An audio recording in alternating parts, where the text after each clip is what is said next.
آپ نے سامری کا نام تو سنا ہوا ہے، قرآن میں بھی ہے، جس نے موسیٰ علیہ السلام کی قوم کو گائے کے بچے کی پوجا پہ لگا دیا، بچڑے کی۔ اللہ نے کہا سب کو قتل کرو، سارے پکڑے گئے، قتل کیے گئے، سامری بھی آ گیا۔ موسیٰ علیہ السلام نے کہا قتل کرو، جبریل آ گیا۔ موسیٰ، اللہ تعالیٰ کہہ رہے ہیں اسے قتل نہ کرو، یہ اپنی موت آپ مرے گا۔ تو موسیٰ علیہ السلام کہنے لگے جو سارے کفر کا سبب بنا، اسے کیوں چھوڑ رہے ہیں؟ تو اللہ تعالیٰ نے کہا سخی ہے، سخی کو قتل کرنا مجھے اچھا نہیں لگتا، چھوڑ دو، اپنی موت آپ مر جائے گا۔ کافر کو سخاوت قتل سے بچا گئی۔ جب ایمان والا کوئی مرد عورت سخی ہوگا تو اللہ کی بارگاہ میں کیسے اونچے مرتبے لے کر جائے۔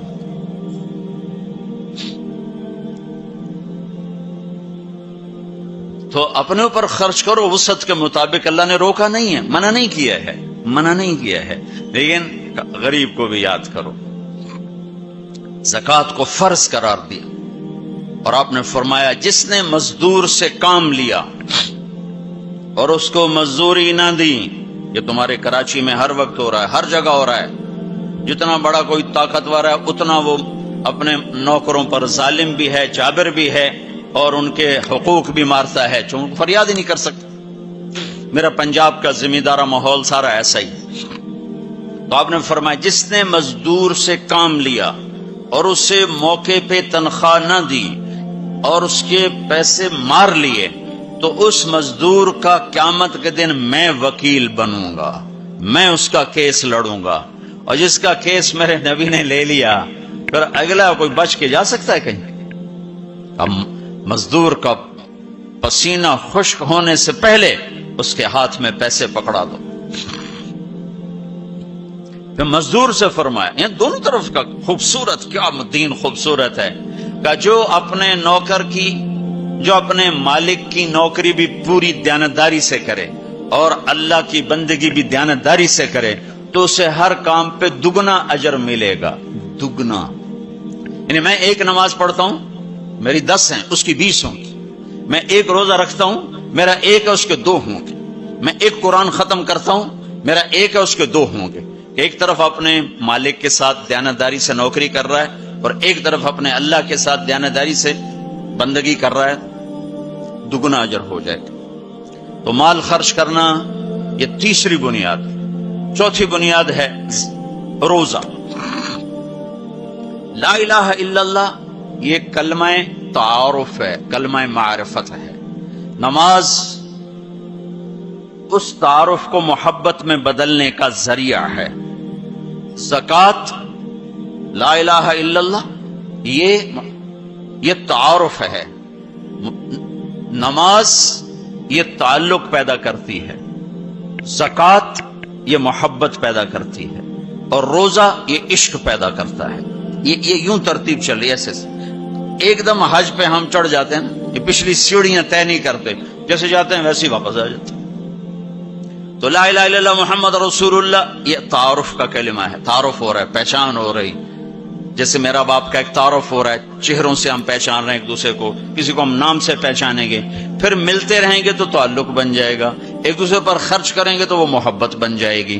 تو لا الہ الا اللہ محمد رسول اللہ یہ کلمہ معرفت ہے، پہچان۔ نماز اس معرفت کو تعلق میں بدلتی ہے، اور پھر زکوٰۃ اس تعلق کو محبت میں بدلتی ہے۔ پھر محبت کو آگے پروان چڑھا کے عشق تک پہنچانا ہے، تو اس کے لیے بھوکا پیاسا رہنا اس کا لازمی امر ہے۔ تو اس کے لیے روزہ رکھا گیا کہ روزے رکھ، اللہ کے لیے بھوکا بھی رہے اور پیاسا بھی رہے۔ اب یہ بھوک اور پیاس مل کر اس کے اندر ایک عشق کی آگ لگاتی ہے، پھر یہ عشق مجبور کرتا ہے کہ محبوب کو دیکھوں تو صحیح، اس کا دیدار تو کروں، اور نہیں تو اس کے گھر کا دیدار کروں، کہیں تو نظر آئے، کہیں تو کوئی آثار دیکھوں۔ تو پھر اس کے لیے بلایا گیا کہ اب آؤ والہانہ عاشقانہ مجنونانہ، چونکہ جو عاشق ہوتا ہے وہ زیب و زینت سے بے نیاز ہوتا ہے، وہ تو دیوانوں کی طرح آتا ہے، لہذا کہا بھائی دیوانوں کی شکل بناؤ، ٹوپی اتار دو، خوشبو پھینک دو، کنگھی پھینک دو، کفن پہن لو، جوتا بھی ایسا ہو کہ صرف تمہیں گرمی سے بچائے، سردی سے بچائے، اور آؤ میرے گھر کی طرف۔ کراچی میں کہا تضرعا و خفیہ، مجھے یاد کرنا تو آہستہ آہستہ، شور نہ مچایا کرو. اور جب بیت اللہ میں بلایا تو کہا عجب ثج، شور مچاتے ہوئے آؤ. کہ دیوانے شور مچاتے ہوئے پہچانے جاتے کہ دیوانہ ہے، بڑا سنجیدہ تو تھا، بڑا عقل مند ہے. کہ نہیں، وہاں عاشق بن کے جانا ہے. عاشق ہوں میں عشق کماں میں، یہ میری زبان کی شاعری ہے، تمہیں مزہ آئے نہ آئے مجھے مزہ لینے دو. عاشق ہوں میں عشق کماں میں، دل رکھیں وانگ پہاڑاں ہو، سہ سہ بدیاں ہزار علامیں، کر جانے باغ بہاراں ہو. منصور جے چک سولی دیتے، جڑے واقف کل اسراراں ہو. سجدیں سر چائیں نہ باہو، توڑے کافر کہن ہزاراں ہو. عاشق سوئی حقیقی جڑا، قتل معشوق دے مننے. سر نو جوڑے تے مکھ نہ موڑے، ہمیں 100 تلواراں کھنے. سچا عشق حسین علی دباہو، سر دتے تے روز نہ بھنے. یہ حج ہے، یہ حج ہے. اب الحب ان یخفا وقد کم کتمتہ فاصبح عندی قد اناخ وطنبا. یہ ایک لڑکی بیت اللہ کا طواف کر رہی تھی اور یہ شعر پڑھ رہی تھی. اذا شد شوقی ہام قلبی بذکرہ وان رمت قربا من حبیبی تقربا. اور جنید بغدادی طواف کر رہے اور ان کے کانوں میں شعر پڑے. اور شعروں کا ظاہر بڑا جب ہے کہ میں نے تو محبت کو بہت جھٹکے دیے، بہت اپنے آپ کو بچایا، پر عشق نے میرے دل میں ڈیرے ڈال دیے اور خیمے گاڑ دیے، تنابیں کس دیں. مجھے کہیں کا نہ چھوڑا، مجھے کسی کا نہ چھوڑا، میں ایک ہی کی ہو کے رہ گئی. جب اس کا خیال آتا ہے تو میں پاگل ہو جاتی ہوں، جب وہ نظر آتا ہے تو میں ہوش میں آتی ہوں. تو وہ جنید بغدادی کہنے لگے وہ لڑکی بیت اللہ میں کیا کہہ رہی. تو اس نے دیکھا اور ہنس پڑی. لولا التقى لم احجر عن طيب الوطن. کیا سمجھے ہو، میری بات کو غلط سمجھے ہو، مجھے میرے رب کا عشق رات کے اندھیرے میں یہاں لایا، میں کسی اور کی بات نہیں کر رہی. پھر کہنے لگی تم کس کا طواف کر رہے ہو؟ تو جنید کہنے لگے بیت اللہ کا. تو وہ زور سے ہنس پڑی اور یوں آسمان کو دیکھا، کہنے لگی واہ میرے رب، تیرے بھی کیسے دیوانے بندے ہیں جو تجھے چھوڑ کے پتھروں کا طواف کرتے ہیں، جو تجھے چھوڑ کے پتھروں کا طواف کرتے ہیں. جنید فرماتے میں تو بے ہوش ہو کے گر گیا، جب ہوش آیا تو وہ بچی جا چکی تھی. تو لا الہ الا اللہ محمد رسول اللہ پہ محنت تعارف، نماز پہ محنت تعلق، مال کا خرچ کرنا محبت، روزے رکھنا عشق، اور حج پھر وصال ہے، ملاپ ہے، ملاقات ہے. دیکھو نا، کوئی عبادت کی شکل ہی نہیں ہے کہ ایک آدمی ننگے سر ہے، 2 چادریں پہنی ہوئی ہیں اور بیت اللہ میں چکر لگا رہا ہے. بھائی کیا کر رہے ہو؟ کہ اچھے کوٹھے تے چڑھ دیکھا، ابھا دیکھا لمحہ دیکھا، ڈٹھی دل کو دیواں ٹیکاں، سجن ملسم کے مر پوساں. یہ طواف ہے کہ میں تو کبھی دائیں دیکھتی ہوں، کبھی بائیں دیکھتی، کبھی آگے کبھی پیچھے. کہیں میرا محبوب نظر آئے، نہ نظر آئے تو میں مر جاؤں گی، جان کی بازی ہار بیٹھوں گی. میں محبوب کی تلاش تیرے کوچے اس بہانے، مجھے دن سے رات کرنا، کبھی اس سے بات کرنا، کبھی اس سے بات کرنا. حج عشق ہے، وہ ہمیں حاصل نہیں ہوتا ہے، لہذا تھوڑی سی تکلیف آتی. عثمان جی پیسے اتنے لائے نہیں تحقیق کیتا جے ساڑھے نہ، کیونکہ وہ تو کھانے پینے کا پروگرام ہے، کھابا پروگرام ہے. کیا بوفے مجھے یاد نہیں آ رہا تھا، بوفے ٹھنڈا ملا ہے. اس کے تو تصور میں ہی نہیں ہے کہ میں کسے ڈھونڈنے آیا ہوں.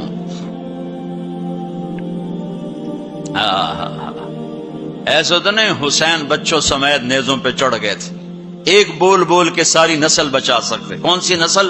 اہل البیت. کون سی نسل؟ آل الرسول. کون سی نسل؟ کائنات کی پاکیزہ ترین نسل. ایک بول پہ وہ اپنی بچا سکتے، اور جنت کا بھی کوئی نقصان نہ تھا. نہیں، اللہ پہ سودا نہیں ہو سکتا، کاٹ دو. تمہارا تاجر جھوٹ بولنے کو تیار، جھوٹ چھوڑنے کو تیار نہیں، سود چھوڑنے کو تیار نہیں۔ کتنے بڑے تاجروں نے میرے ساتھ متھا مارا کہ سود کے بغیر تجارت چلا کے دکھاؤ، سود کے بغیر تجارت کیسے چلے گی؟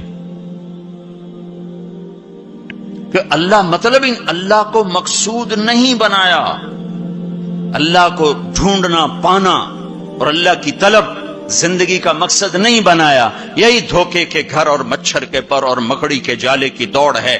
اسی کو عزت سمجھا، اسی کو بڑائی سمجھا، اسی کو بلندی سمجھا، اسی کو معراج سمجھا۔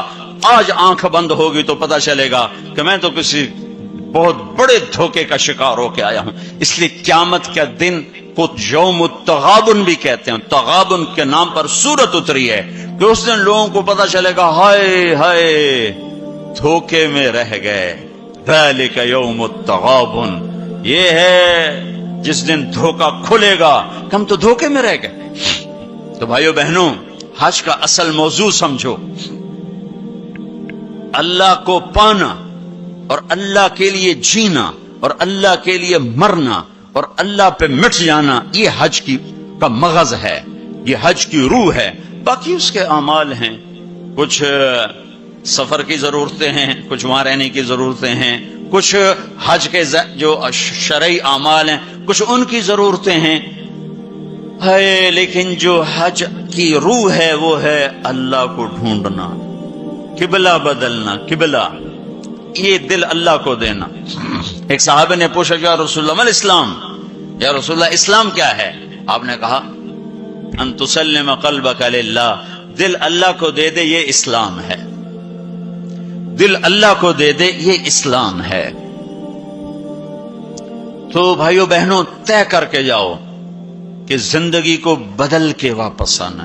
اتنے سال اپنی مرضی کے گزار لیے، تو اب اللہ سے مل کے آ رہے ہیں، تو اب باقی زندگی اس کی مرضی پہ گزار دیں۔ اتنا زمانہ اپنی مرضی پہ گزارا ہے، تو اب باقی جو وقت حج کے بعد گزرے گا وہ اللہ کی مرضی پہ گزاریں کہ جو اللہ کہے گا وہ کریں گے، جس سے روکے گا اس سے روکیں گے، جو وہ فرمائے گا اس پر لبیک کہیں گے، جس سے ہٹائے گا اس سے پیچھے ہٹتے چلے جائیں گے۔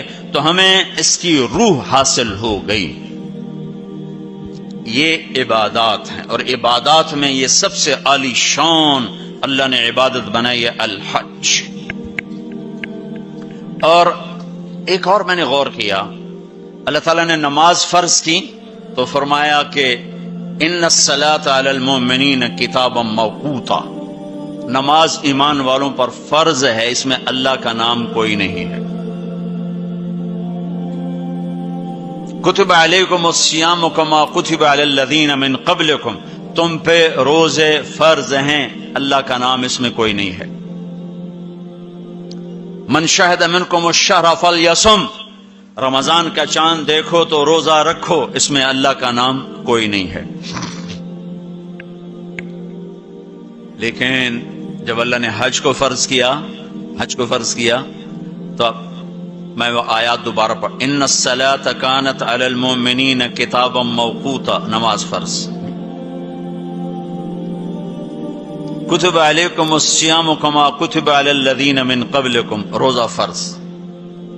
اقیموا الصلاۃ وآتوا الزکاۃ وانفقوا، زکات فرض۔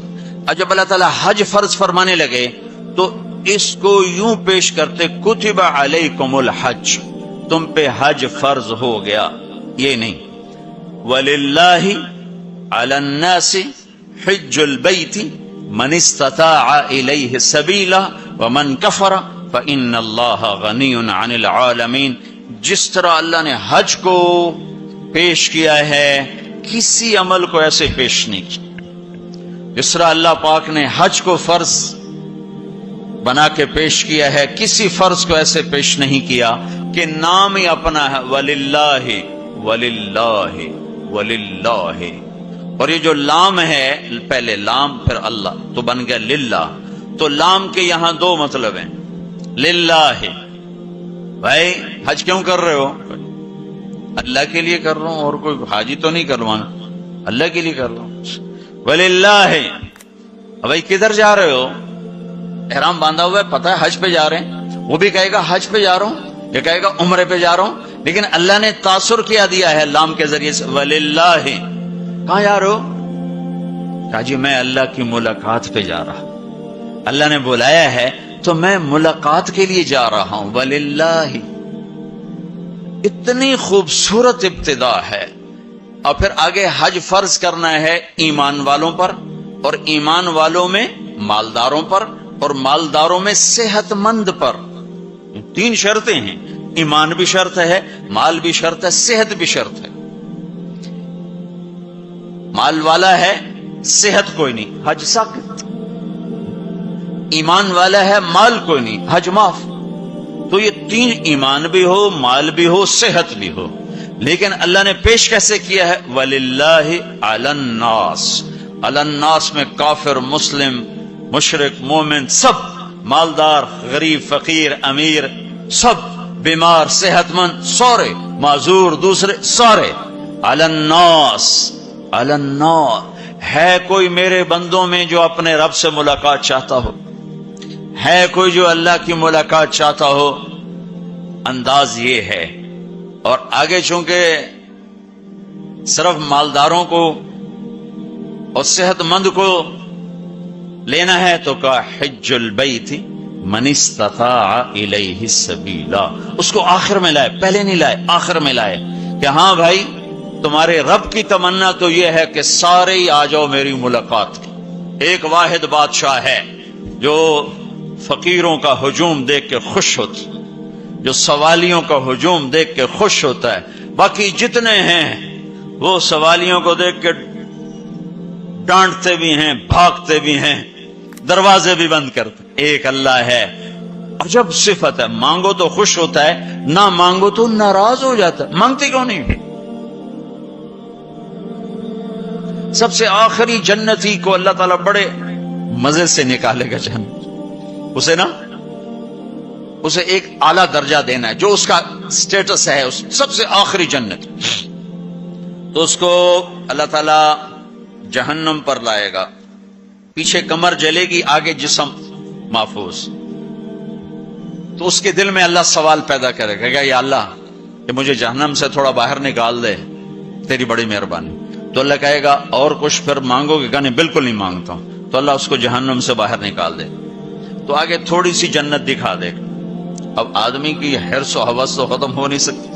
تھوڑی دیر بعد کہے گا یا اللہ وہ چھوٹی سی جنت مجھے دے دے، تیری بڑی مہربانی. تو اللہ کہے گا پھر اور تو نہیں مانگے گا؟ کہنے بالکل، تیری عزت کی قسم نہیں مانگتا ہوں. تو اللہ وہاں پہنچا دے. تھوڑی دیر کے بعد ایک اور اس کو درجہ دکھا دے. جب ادھر دیکھے گا، پہلے آدمی پیدل اور کہتے اللہ سائیکل ہی دے دے. جب سائیکل آ جاتا ہے پھر کہتا ہے اللہ موٹر سائیکل دے دے. جب موٹر سائیکل آ جاتا ہے پھر کہتا ہے اللہ گڈی دے دے، چاہے سزوکی کیوں نہ ہوئے. جب سزوکی آ جاتی پھر اللہ ٹوٹا ہی دے دے. تو آدمی کا حرص آگے آگے جاتا ہے. تو تھوڑی دیر تک تو دیکھتا رہے گا، پھر چپ، پھر کہے گا جی اللہ یہ مجھے درجہ دے دے، تیری بڑی مہربانی. تو اللہ فرمائیں گے پھر آگے تو نہیں مانگو گے؟ نہیں، تیری عزت کی قسم آگے نہیں مانگتا. تو اللہ وہاں پہنچا دے گا. پھر اس کا اصلی مقام اس کو ظاہر کرے گا جہاں اس نے جانا ہے.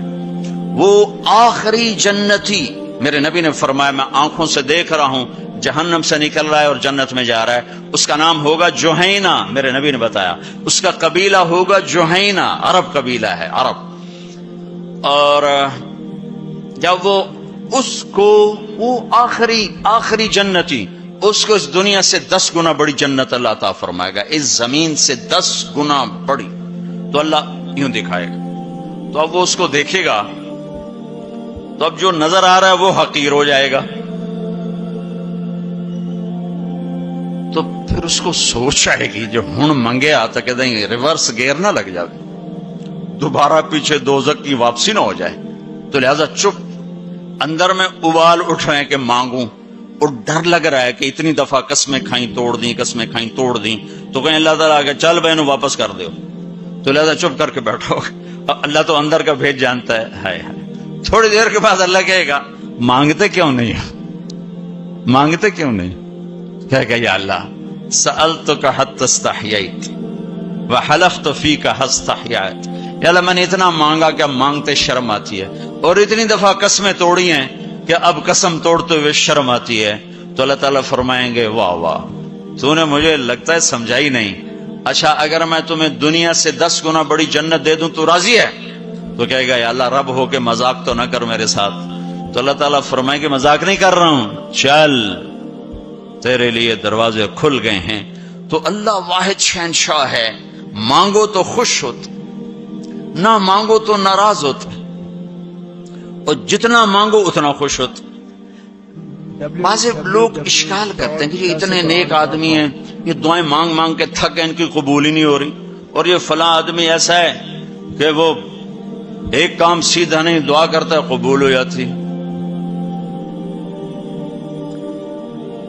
تو میرے نبی نے فرمایا کہ ایک اللہ کے تعلق والا بندہ یا بندی اپنی ضرورت میں اٹکا ہوا ہے اور اللہ سے مانگ رہا ہے اور رو رہا ہے، اوپر سے دروازہ نہیں کھل رہا ہے، کہتا پتہ نہیں کیا ناراضگی ہو گئی ہے، حتیٰ کہ فرشتے سفارش کرتے ہیں کہ یا اللہ یہ اتنے دیر سے بیچاری رو رہی ہے، یہ اتنے دیر سے رو رہا ہے، یا اللہ اس کا کام کر دے۔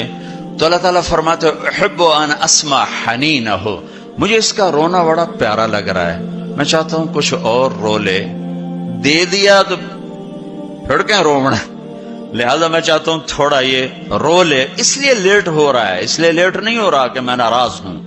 تو اللہ تعالیٰ کے مختلف اپنے بندوں کے ساتھ معاملات ہیں۔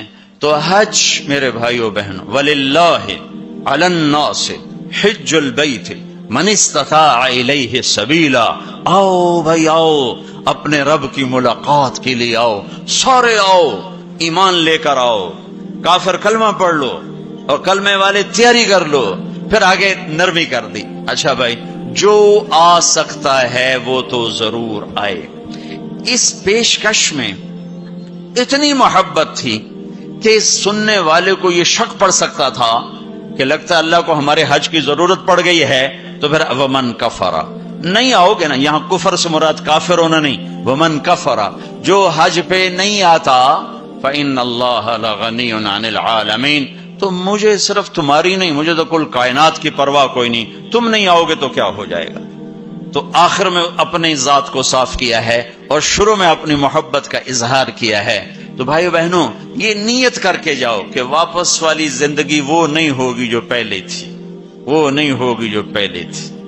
تو اللہ کی ملاقات اس طرح ہو کہ ماضی اور حال اور ہو جائیں اور مستقبل اور ہو جائے، تو گویا ہم اللہ کی بارگاہ میں اپنی مہر لگوا کے آ گئے۔ یہ اسلام کا عبادت کا پہلو ہے۔ یہ عبادت کا پہلو اس وقت مکمل ہوگا جب اس کے ساتھ اخلاق کا پہلو جڑے گا، وہ ہے لوگوں کے حقوق ادا کرنا۔ سب سے انشاءاللہ میں اللہ کے نبی کا خطبہ پڑھ کے سناؤں گا عرفات میں۔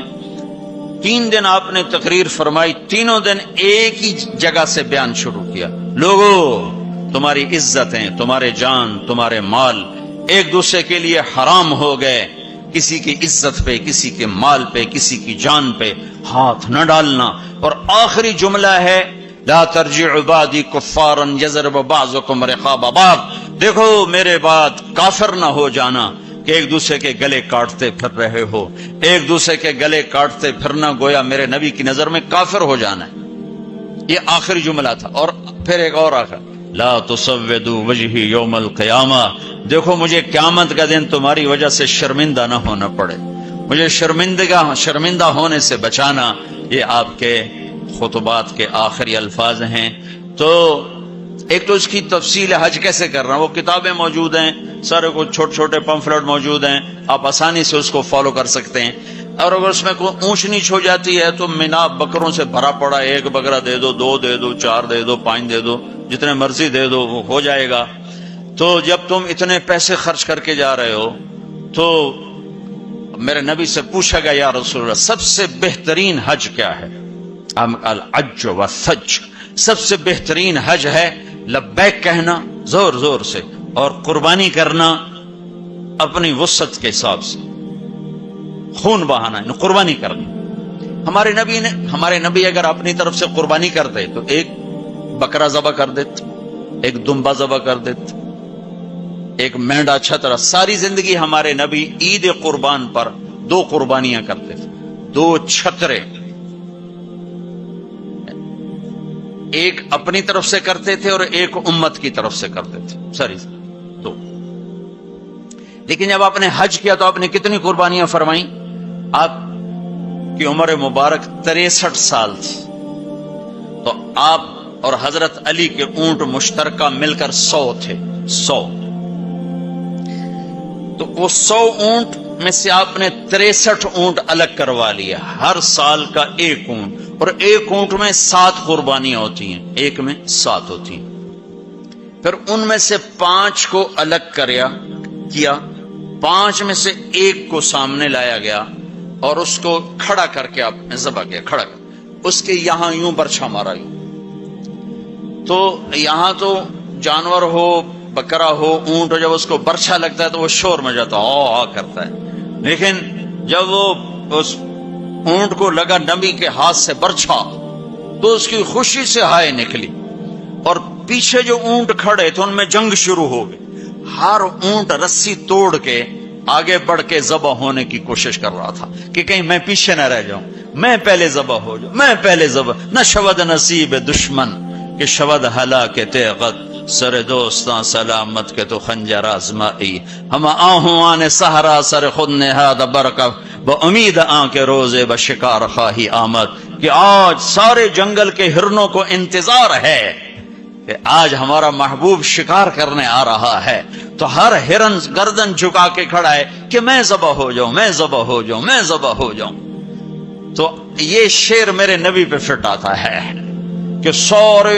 اونٹوں میں جنگ شروع ہو گئی اور ہر ایک کا زور تھا میں ذبح ہو جاؤں، میں ذبح ہو جاؤں۔ آپ نے 63 اونٹ ذبح فرمائے اور برچھا پھینک دیا، اور اپنی بیویوں کا حصہ اس میں نہیں رکھا، بیویوں کے لیے الگ قربانی کی، بیویوں بیگمات کے لیے الگ قربانی کی، اور اپنے 63 اور 7 ہر اونٹ میں، اور پھر یہاں تک فرمایا کہ علی جو گوشت بنائے اس کو مزدوری گوشت میں سے نہیں دینی، میں الگ سے دوں گا، اس کا ہر ٹکڑا اللہ کے نام پہ جانا چاہیے، گوشت میں سے مزدوری بھی نہیں دی، الگ سے مزدوری دی۔ اور پھر فرمایا کہ آؤ بھائی جو لے جانا چاہتا ہے لے جائے۔ پھر فرمایا حضرت علی سے کہا ایک ایک بوٹی سارے اونٹوں سے لے لو اور ایک دیگ چڑھا دو، تو وہ ایک ایک بوٹی سارے اونٹوں سے لے کر دیگ چڑھائی، پھر آپ نے اس کے پکنے کا انتظار کیا، جب وہ تیار ہو گئی تو پھر آپ نے حضرت علی نے چند اور صحابہ نے مل کر اس کا گوشت کھایا، شوربہ پیا، اور پھر اس کے بعد آپ طواف زیارت کے لیے تشریف لے گئے۔ تو اب مالدار لوگوں قربانی کرنا دل کھول کے، ماڑے ماڑے جانور نہ تلاش کرنا، بھائی سستا کڑا لبدا ہے، اللہ کے نام پہ لگانا، جھگی پھونک تماشا ویک ہماری پنجابی کی مثال ہے، لگا تو صحیح پھر دیکھ آتا کیسے ہے واپس۔ ایک صحابی ہیں ابو الدحداح، ایک آیت اتری من ذا الذی یقرض اللہ قرضا حسنا یضاعف له اضعافا کثیرا، تو وہ ایک انصاری صحابی نے آیت سنی، وہ بھاگے ابو الدحداح، ارے آج عجب آیت آئی ہے، کیا کہ اللہ کہہ رہا کوئی ہے مجھے قرضہ دے میں واپس کروں کئی گناہ کر کے۔ تو ابو الدحداح آئے دوڑے یا رسول اللہ کیا اللہ نے یہ کہا ہے کہ مجھے قرضہ دو میں واپس کروں؟ ہاں۔ کہا یا رسول اللہ اللہ کو کیا ضرورت قرضہ مانگنے کی، کہ اللہ چاہتا ہے اس کے بدلے اللہ تمہیں جنت دے۔ کہا اچھا اگر میں اللہ کے نام پہ دوں تو آپ وعدہ کرتے ہیں میری جنت کا؟ ہاں وعدہ۔ کہ میری بیوی کی جنت کا؟ کہاں وعدہ۔ کہ میرے بچوں کی جنت کا؟ کہا ابو الدحداح تو زیادہ ہی مانگتا جا رہا ہے، پر تیرے بچوں کا بھی؟ کہا یا رسول اللہ ہاتھ بڑھائیں، میرے 2 باغ ہیں دونوں اللہ کے نام پہ صدقہ۔ ہم کہا نہیں ایک دے دو، ایک رکھ لو، ایک بچوں کے لیے رکھو، ایک اللہ کے نام پہ دو۔ کہا پھر میرا وہ باغ جس میں 600 کھجوریں ہیں وہ میں نے اللہ کو دے دیا۔ ہم کہا ٹھیک ہے جا تو تیرے بچے تیری بیوی جاؤ جنت۔ انہوں نے وہاں سے دوڑ لگائی اور باغ میں نہیں گئے، باہر کھڑے ہو گئے کہ کہیں اندر جا کے نیت نہ بدل جائے، جیسے یعنی لوگ سودے سے پھرتے ہیں، دوڑم سارے لٹو بنے ہوئے، 4 پیسے اوپر گیا سودے سے پھر گئے، 4 پیسے نیچے گیا سودے سے پھر گئے، جیسے ایمان اور زبان کا بول کوئی چیز ہی نہیں۔ پیسہ ہی خدا بناؤں میں، پیسے کے پیچھے ایمان بھی بک رہا ہے، عزت بھی بک رہی ہے، غیرت بھی بک رہی ہے۔ میرے نبی نے فرمایا میرا امتی ہر گناہ کر سکتا ہے، ایک جھوٹ نہیں بول سکتا، ایک دھوکہ نہیں دے سکتا۔ سارا کراچی جھوٹ اور دھوکے کا، کراچی نہیں میرا ملتان لے لو، لاہور، سندھ، بلوچستان، لے لو، سرحد لے لو، جھوٹ جھوٹ جھوٹ، دھوکا دھوکا دھوکا. میرا امتی ہر گناہ کر سکتا ہے، جھوٹ نہیں بول سکتا، دھوکا نہیں دے سکتا. ساری تجارت، سارا سب کچھ اس پہ آ چکا. تو آپ باہر کھڑے ہو گئے، کہنے گئے امت دہدا، بیوی کو بلایا، کہا کیا ہوا؟ کہا باہر آؤ باہر آؤ باہر آؤ. کیوں؟ کہا باغ اللہ کو دے دیا. اچھا، اس کے بدلے میں تیری میری بچوں کی جنت پکی ہو گئی. ان کا ربح البیع ربح البیع، مبارک ہو مبارک ہو، بڑا اچھا سودا کیا، بڑا اچھا سودا کیا، بڑا اچھا سودا کیا. تو بھائیو، گن گن کے رکھنے کے شوق نہ کرو، لگانے کا شوق رکھو. اپنے اوپر بھی لگاؤ، اللہ روکتا نہیں. کماؤ حلال، حرام نہ ہو، جھوٹ نہ ہو، سود نہ ہو، خیانت نہ ہو، جوا نہ ہو، سٹا نہ ہو، ذخیرہ اندوزی نہ ہو. تم سارے تاجر، کراچی کے نہیں پورے پاکستان کے تاجر عبد الرحمن بن عوف کی جیب میں آ جاؤ. جیب میں عبد الرحمن بن عوف رضی اللہ عنہ، جو 10 بڑے صحابہ میں ایک، آپ نے کہا ابو بکر جنتی، عمر جنتی، عثمان جنتی، علی جنتی، زبیر جنتی، طلحہ جنتی، سعد بن ابی وقاص جنتی، عبد الرحمن بن عوف جنتی، عبد الرحمن بن عوف، ابو عبیدہ بن جراح جنتی، سعید بن زید جنتی. یہ 10 ٹاپ 10 صحابہ ہیں، ان میں ایک عبد الرحمن ہے. جب ان کا انتقال ہوا تو 3 ارب 10 کروڑ 20 لاکھ دینار، اے کاغذ دے نوٹ نہیں، تو انہوں کیویں بے وقوف بنا چھڑا سارا نے. کاغذ چاہ کر ٹورے ودن، کوئی سیٹ صاحب، کوئی میاں صاحب، کوئی شیخ صاحب، وہ نیرا کاغذ ہی کاغذ. ہوں کاغذ بھی واپس لے کے پلاسٹک دے چھڑیا ہے. کارڈ ہے جی کارڈ. مطلب ہم کیسے بدھو بنے، کیسے بدھو بنے. ارے دولت سونے اور چاندی کا نام ہے. یہ کاغذ پہ ڈالر باڑے چلے جاؤ، ڈالر بھی لے لو، پاؤنڈ بھی لے لو، جو جتنے مرضی باڑے چلے لو. تمہیں بے وقوف بنایا ہے دنیا کے بنیوں نے. تمہیں کاغذ پکڑا دیا، تم سے جائیدادیں لے لی، اور پھر کاغذ بھی واپس لے کر تمہیں کارڈ پکڑا دیے.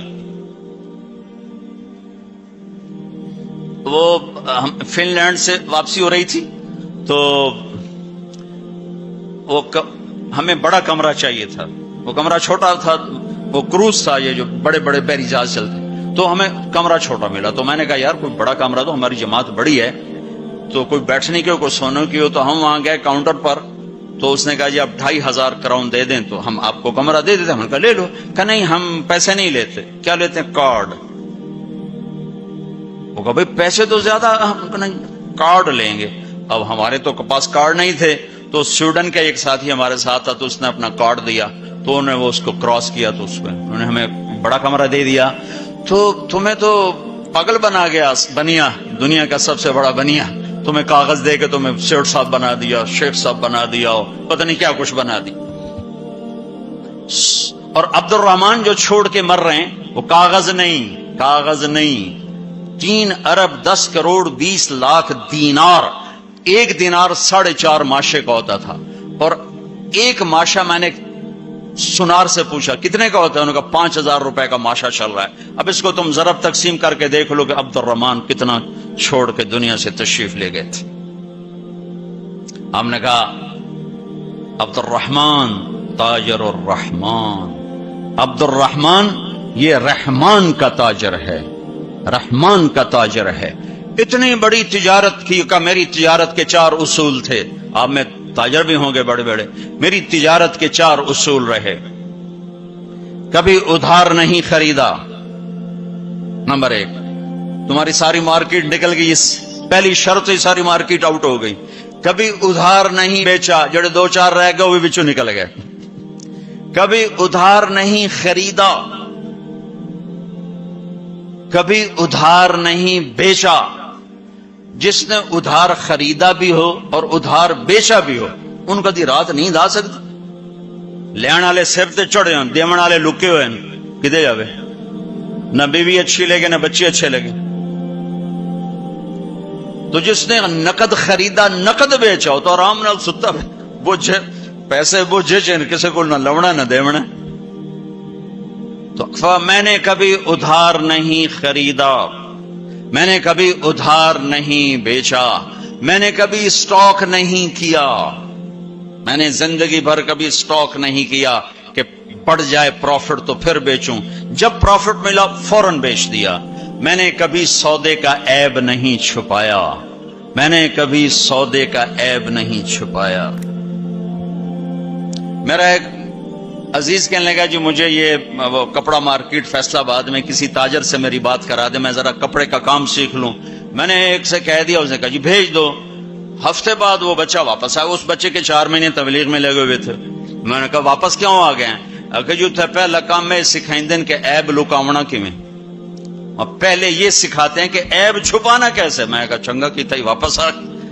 تو عبد الرحمان جیسے تاجر بنو، ادھار نہیں، ادھار لینا منع نہیں ہے، ادھار دینا منع نہیں ہے، ہاں چین سکون کے لیے، تاکہ تانوں گولیاں نہ کھاونیاں پڑ، نیندراں چڑیاں کتھے رہ گئیاں۔ ایک اربوں پتی آدمی کی بیگم کا فون ہے، مولانا میں دنیا کی بدقسمت ترین عورت ہوں۔ میں نے کہا کیا ہوا؟ ساری رات نیند نہیں آتی، ساری رات نیند نہیں آتی۔ اپنی تجارت میں کسی کا حق نہ مارو، کسی سے جھوٹ نہ بولو، وعدہ کر کے زبان سے نہ پھرو، وعدہ کر کے زبان سے نہ پھرو، اپنے سودے میں کو ہیرا پھیری نہ کرو، اس میں کچھ مسئلہ تو بتاؤ۔ یہ ایک تاجر میرا یہ بیان سن رہا تھا، یہ گاڑیوں کا، پشاور کا تھا، بیان کہیں اور ہو رہا تھا۔ ہماری جماعت گئی پشاور، تو اس کا سب سے بڑا شو روم ہے پشاور میں، تو مجھے لے گیا، تو ایک گاڑی کھڑی تھی ٹویوٹا، کہنے لگا مولانا یہ گاڑی آپ کی وجہ سے 1 سال ہوا ہے نہیں بکی، میری وجہ سے، میں تو آج پہلی بار آیا کہ آپ کا بیان سنا تھا کہ سودے کا عیب بتاؤ، تو یہ گاڑی اتارتے ہوئے، نئی گاڑیاں بیچتا ہے، پرانی نئی گاڑی کا، بعضی گاڑیاں جب اتار رہے ہوتے ہیں تو کہیں نہ کہیں سے لگ جاتی ہیں، پھر ہم اس کو پینٹ پونٹ کر کے کہتے ہیں بالکل فریش ہے، تو یہ گاڑی لگ گئی تھی۔ تو اب جو آتا ہے میں اس کو بتاتا ہوں یہاں سے لگی تھی، ہم نے پینٹ کیا، کہتے چھوڑو سن ہور دیو، کہ 1 سال ہو گیا۔ میں کہا چل میں خریدار ہوں، مجھے دے، کہ نہیں تیرے سے میں نہیں ڈالتا۔ تو ہماری جماعت وہیں تھی، 1 ہفتہ نہیں گزرا تھا کہ اس کا فون آیا کہ وہ میری گاڑی بک گئی۔ اتنا ہی اللہ دیکھتا ہے، تھوڑا سا دیکھتا ہے بھائی کچا ہے کہ پکا ہے۔ تو صرف حج کر کے گناہ نہ بخشواؤ، سچی تجارت کر کے گناہ بخشواؤ۔ میرے نبی کا فرمان ہے، جو صبح سے شام تک بچوں کو حلال کمانے کے لیے تھکتا ہے اور تھک کے شام کو گھر جاتا ہے، اس کے اس دن کے سارے گناہ معاف ہو جاتے۔ تو بھائیو بہنوں، دین کا دوسرا حصہ ہے اللہ کے بندوں کے ساتھ حسن سلوک، ماں باپ کے ساتھ، بیوی کا خامند کے ساتھ، خامند کا بیوی کے ساتھ۔ اس زبان نے وہ آگ لگائی ہے کہ پوری دنیا میں جو آگ زبان نے لگائی ہے اتنی پیٹرول اور گیس سے بھی آگ نہیں لگتی۔ تو میں آپ سب سے اخلاق کے معاملے میں ایک بات، اس زبان کی حفاظت کرو، اس سے جھوٹ نکال دو، غیبت نکال دو، گالی نکال دو، دل آزاری نکال دو، دل شکنی نکال دو، جو کر جائیں سہ جاؤ، چپ کر جاؤ، پی جاؤ۔ میرے رب کی قسم، بڑے بڑے ولی ابدال تمہاری گرد کو نہیں پکڑ سکی، جس نے زبان کی حفاظت کی اسے کوئی پکڑ نہیں سکتا، وہ اتنی تیز رفتاری سے نکلے گا۔ تو یہ پوری زندگی میں نے بیان کی ہے مختصر وقت میں، صرف حج نہیں میرے سامنے موضوع، یہ ساری چیزیں ہماری زندگی کے ضروری فیکٹر ہیں۔ اور آخری جو میں اخلاق بتا رہا ہوں، حقوق العباد بتا رہا ہوں، یہ بڑا خوفناک چیپٹر ہے۔ اللہ سے معاملہ کچھ گنجائش ہے چونکہ اللہ سخی ہے، لیکن لوگوں سے معاملہ پڑا تو کم بڑا کھو جائے گا، اس لیے اللہ تعالیٰ فرمائے گا یہ معاف کرے تو میں کر دیتا ہوں، یہ نہ کرے تو میں نہیں کرتا۔ تو پھر کیا کریں؟ آپ نے فرمایا میری امت کا سب سے غریب آدمی کون ہے؟ کہا جی جس کے پاس پیسے نہ ہو۔ کا نہیں، میری امت کا غریب وہ ہے جو قیامت کے دن بڑے بڑے عمل لے کر آئے گا، حج، نماز، روزہ، زکوٰۃ، جہاد، تبلیغ، ذکر، تلاوت، پتہ نہیں کیا کچھ، لیکن حقوق العباد برباد کیے ہوں گے۔ کسی کو گالی دی، کسی کو تھپڑ مارا، کسی کی زمین دبائی، کسی کا گھر دبایا، کسی کے خلاف جھوٹا کیس کیا، جھوٹی گواہی دی، نوکر کو مارا، نوکرانی کو مارا، وہ سارے آ جائیں گے، یا اللہ ہمارا حق، کہہ گے اتنی نمازیں دے دو، اتنے روزے دے دو، اتنے عمرے دے دو، اتنے حج دے دو، اتنا ذکر دے دو، اتنی تلاوت دے دو۔ وہ مائنس ہوتے ہوتے ہوتے ہوتے ہوتے وہ زیرو ہو جائے گا. ابھی حقدار باقی ہوں گے تو پھر اللہ تعالیٰ فرمائے گا ان کے گناہ اس کے سر پہ ڈالو. ساری زندگی زنا نہیں کیا اور لوگوں کے زنا سر پہ پڑ رہے. ساری زندگی شراب نہیں پی، لوگوں کی شراب سر پہ پڑ رہے. ساری زندگی جوا نہیں کھیلا، لوگوں کے جوئے سر پہ پڑ رہے. اور آپ نے فرمایا کہ ساری زندگی کی عبادتیں کھو کر اور لوگوں کے گناہ سر پہ لے کر یہ جہنم میں جا کے گرے گا. یہ میری امت کا غریب ہے. تو اپنے اخلاق بھی بھائیو بہنوں ٹھیک کرو، اور یہ ایک زبان ٹھیک کر لو تو سارے اخلاق ٹھیک ہو جائیں. میرے نبی نے فرمایا معاذ تمہیں سارے دین کا خلاصہ بتاؤں؟ کہا جی کیا؟ مجھے دیکھنا، پچھلے بھی ذرا نظر اٹھا کے مجھے دیکھنا. معاذ تمہیں سارے دین کا خلاصہ بتاؤں؟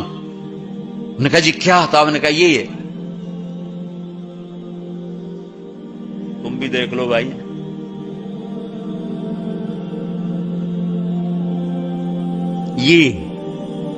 یہ قابو میں ہے، سارا دین میرے ہاتھ میں ہے. یہ قابو میں نہیں ہے تو ہر شے ہاتھ سے جا رہی ہے جا رہی ہے جا رہی ہے جا رہی ہے. لہذا سہنا سیکھو، سہنا سیکھو. گھر ٹوٹ رہے ہیں، طلاقوں کی ریشو بڑھ رہی ہے کہ سہنا نہیں سکھایا ماں باپ نے. سہ جانا.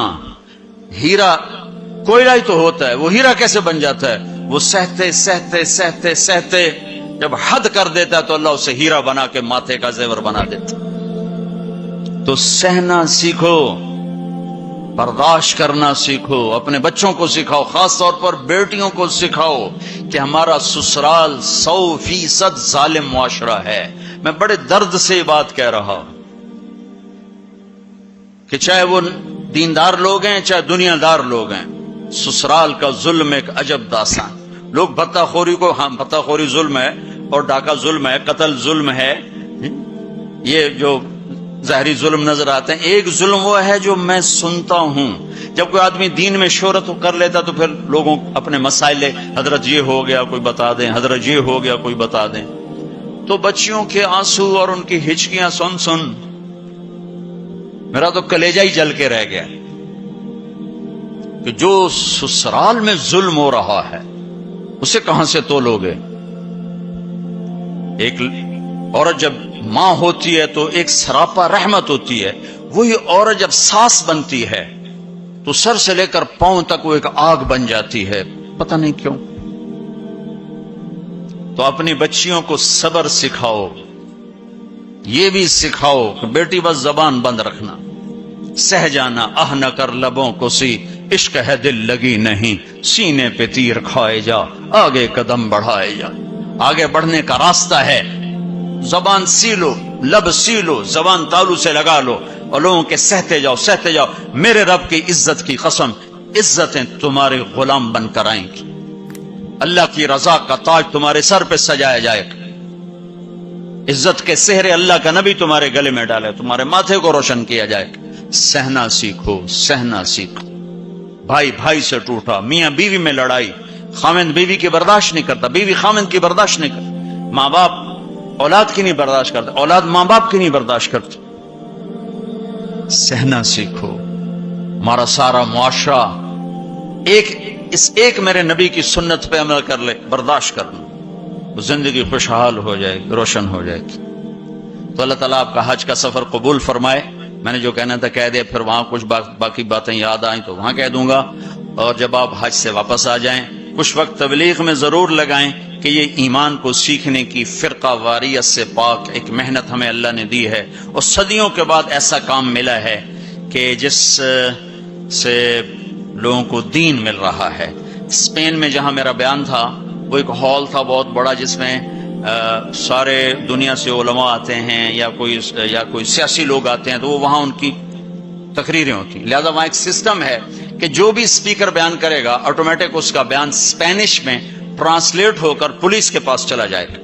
تو میں نے وہاں بیان کیا تو رات کو لیٹ نائٹ ایک ساتھی ہے کہ جو چیف پولیس ہے، یعنی ڈی آئی جی سمجھ لو، وہ کہتا ہے کہ میں نے آپ کے اس عالم سے ملنا ہے، میں ان سے ملنا چاہتا ہوں. تو میں نے کہا ٹھیک ہے مل لیتے ہیں. تو 2 دن کے بعد ہماری ملاقات ہوئی. وہ کہنے لگا کہ جو باتیں آپ نے کی ہیں ہم نے کبھی زندگی میں سنی نہیں، ہمارے پاس تو ہر چیز آتی ہے. آپ نے اسلام پیش کیا ہے، آپ نے انسانیت کو پیش کیا ہے. یہ غیر مسلم کہہ رہا ہے، غیر مسلم، کہ اگر ہر آنے والا اسکالر ایسے ہی بولے جیسے آپ بولے ہیں تو ساری دنیا میں امن قائم ہو جائے گا. میں آپ سے درخواست کرتا ہوں آپ سال میں 2 دفعہ اسپین آیا کریں، 2 دفعہ.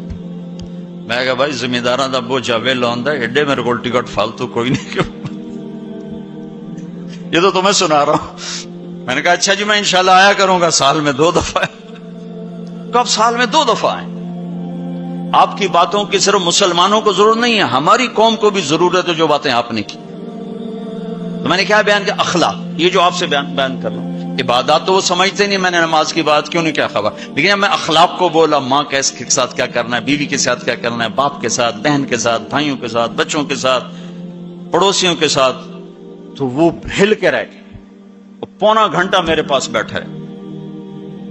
تو میں نے ساتھیوں سے کہا کہ چھوٹے چھوٹے گفٹ لانا، ان کو دیں گے.